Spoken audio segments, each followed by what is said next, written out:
level. The Indians worship that mountain. They believe that is where your spirit begins and where your spirit returns. They gave it the name Spirit Mountain. The Mojave Indians believe their origin is Spirit Mountain. At the base of Spirit Mountain is a place called Grapevine Canyon. Grapevine Canyon has Indian petroglyphs that date back over 5,000 years, all the way back to the Anasazi Indians and before Christ. The Anasazi Indians disappeared from this area around 1300 AD. Their name, Anasazi, was given to them by the Navajo Indians, meaning Ancient One. Another place you might want to visit while you're in this area is an old gold mining town called Oakman. That got started back at the turn of the 20th century over on old Route 66, 20 miles from Bullhead City. In 1939, Clark Gable and Carol Lombard eloped from Kingman, Arizona.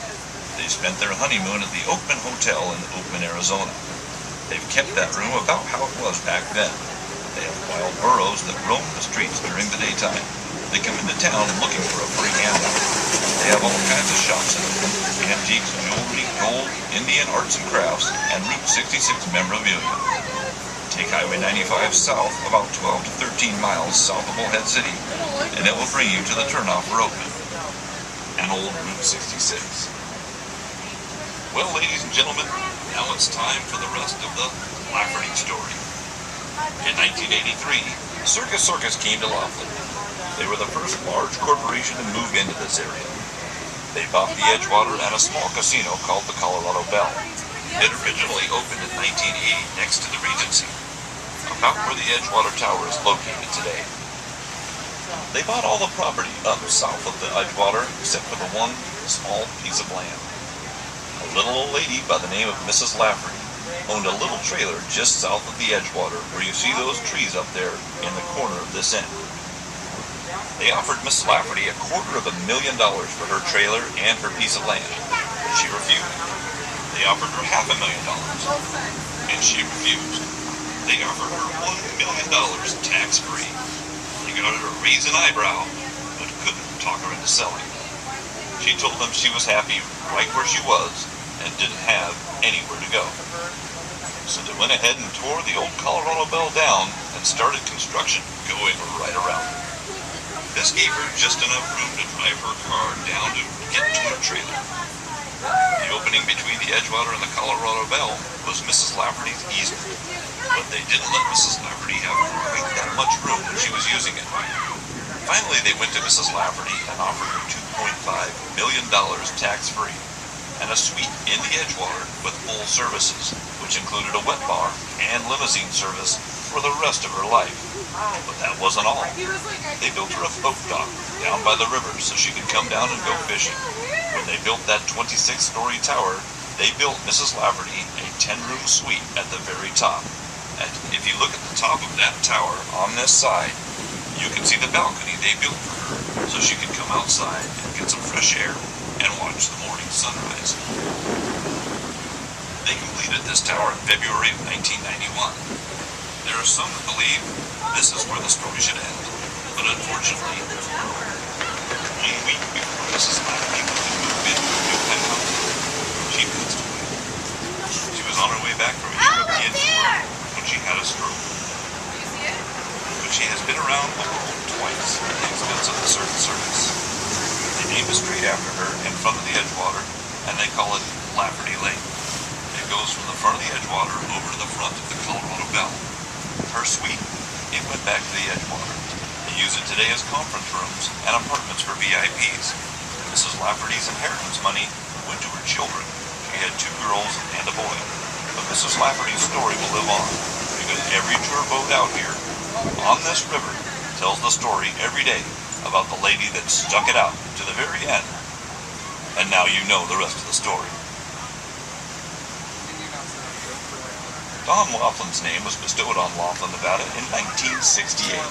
That's when Don decided to set up a post office at the riverside. He wanted to call it Casino Nevada, but the postal inspector wouldn't let him do that. He then wanted to call it Riverside, Nevada. The inspector told him there were too many Riversides. Besides, there already was and still is a Riverside, Nevada, located on the Virgin River by Mesquite.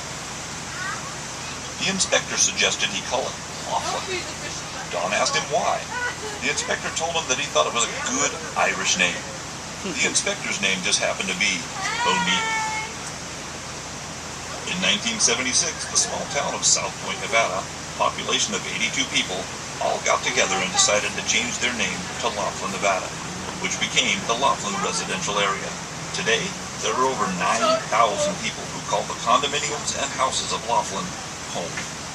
If you look over the top of the Riverside parking lot, you'll get a little bit better view of the Newberry Mountain Range and Spirit Mountain.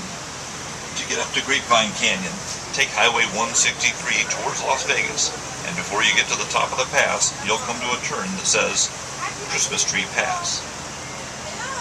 Take that to another marked road, and it'll take you over to Grapevine Canyon. If you decide to go up to the canyon and take a look at the petroglyphs, please remember, that land is sacred to the Indians. See it as it is, and leave it as it was. From a little rundown 8-room motel and bar by the dusty banks of the Colorado River to the largest and most luxurious palaces on the Colorado River, the story of Don Laughlin and the Riverside Resort is the stuff legends are made of. With over 5 million visitors a year and more on the way, Laughlin is the finest chip on the table in Nevada gaming. There's a dreamer in all of us. Some stop dreaming along the way. Some never stop. The dream of being a part of something bigger than we are, the dream of building something worthwhile and meaningful, was an important dream for a man such as Don Laughlin. On behalf of Don Laughlin and his family, myself, and the USS Riverside crew, we would like to thank everyone for taking our tour and hope that you've enjoyed yourselves. We'd like to wish everyone the best of luck. Enjoy your stay in Laughlin and come back and see us again soon. Please remain on board until we have all lines across and we're secured to the dock. Thank you again for joining us. Have a safe trip home. And may God bless America and watch over our troops, both at home and abroad.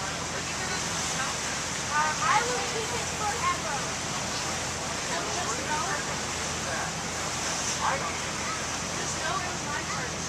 Other than those two concerts, there was like 300 different.